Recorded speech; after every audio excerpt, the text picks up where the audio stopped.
Hello and good morning from the American Muscle Car Museum in Melbourne, Florida.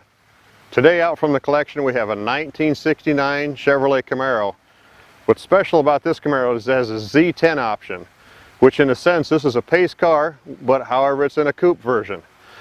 With the Z10 you had the RS-SS package, and part of that package was the hideaway headlights, the different tail lights, and the backup lights down in the tail panel. This car has a 350 with a 300 horsepower, which is the L48 options. About half of these cars are automatic, about half of them with 4 speeds. This is a 4-speed car into a 12-bolt positive traction.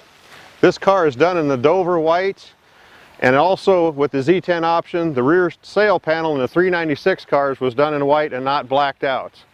We had this car in for our annual maintenance.